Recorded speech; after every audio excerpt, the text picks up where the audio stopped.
Tu sais ce que ton corps dit de toi? Est-ce que tu as déjà envisagé ou est-ce que tu es tatoué? Aujourd'hui, j'avais envie de te parler de tatouage. Parce que le tatouage, pour moi, c'est comme une mémoire vivante. C'est comme un chemin de soi, l'expression mmh, de l'enfant intérieur qui cherche son individuation. Je m'appelle Coralie, je te souhaite la bienvenue sur le podcast Présence en soi. Aujourd'hui, il y a des marques qu'on choisit, il y a des cicatrices qu'on grave volontairement, pas pour se blesser, mais pour se rappeler. Le tatouage peut être bien plus qu'un ornement, hein. Il peut être un acte de mémoire. Un mot, une image, un symbole qui est gravé à même la peau pour ne pas oublier. Chaque tatouage que tu portes, ou que tu imagines peut-être un jour porter, c'est peut-être une émotion stabilisée, comme un fragment de vie que tu ne veux pas laisser s'effacer. Une intention, une intuition, quelque chose que tu écoutes sans savoir pourquoi. Et en fait, t'as pas besoin de l'expliquer. Parce que cette histoire, elle est tienne. Elle ne regarde que toi. Et c'est ce qui la rend sacrée. Pourquoi cherche-t-on toujours à savoir ce que signifient les tatouages des autres? Peut-être parce qu'on cherche à comprendre ce qu'on ne s'autorise pas à exprimer nous-mêmes, ne crois-tu pas? Mais parfois, le mystère est la plus belle part de l'intime.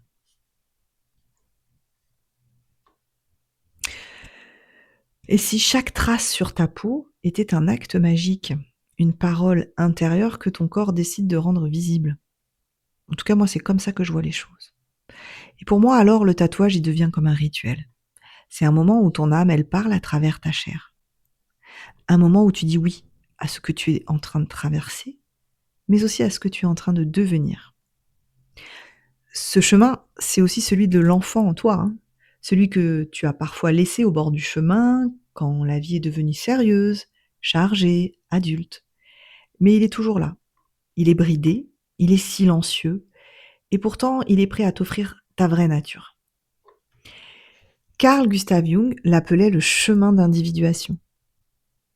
Celui où tu deviens entier, où tu te rends compte que ce que tu fuyais, c'était en fait toi-même.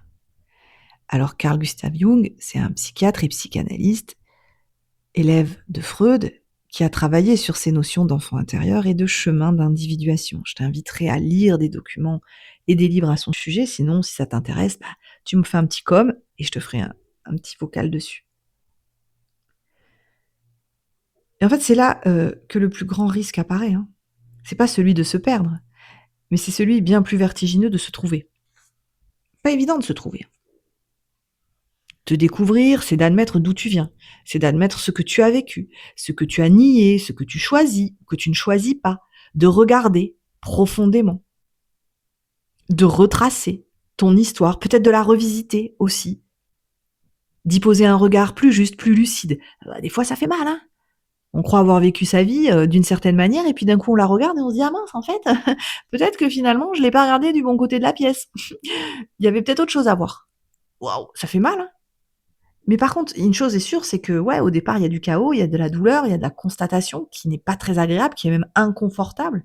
Mais ce choix, de regarder, de découvrir, d'admettre ce que tu as vécu sans pour autant le renier, sans pour autant venir le juger ou le critiquer, juste l'admettre, c'est te libérer.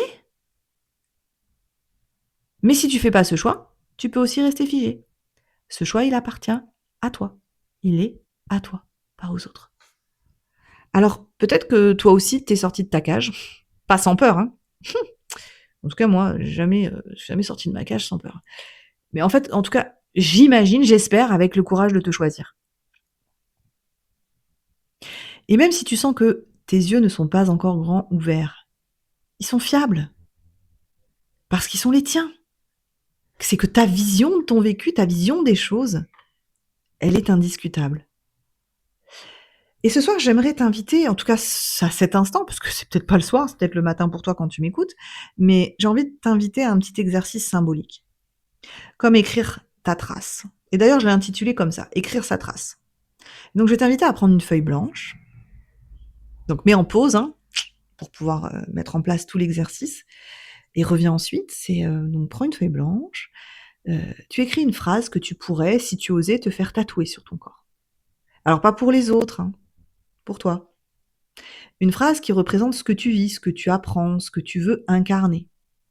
Je vais te demander de la lire, de la garder, et peut-être qu'un jour, ce sera une encre sur ta peau, ou juste un secret sur ton chemin. Ça, c'est toi qui vois. Et si t'aimes pas les tatouages, c'est ok. Parce que tout le monde n'est pas obligé de faire comme tout le monde. Chacun son chemin, chacun sa vie. Et si t'es pas comme les autres à aimer te faire tatouer, c'est ok. C'est ok. Il n'y a aucun problème. Je te laisse. Si jamais ce message a résonné pour toi, abonne-toi. Si jamais tu sais que quelqu'un pourrait être intéressé par ce que je suis en train de raconter, je t'invite à le partager. Petit pouce bleu, commentaire, c'est un vrai soutien pour faire vivre cette parole. Tu peux aussi me suivre sur Instagram à Ces Plumes de Cactus. Et si jamais tu traverses une étape intérieure importante, que tu as besoin de soutien, je te propose des consultations à distance ou en présentiel sur Toulouse, en toute bienveillance. Écris-moi et peut-être à bientôt dans ta vérité incarnée.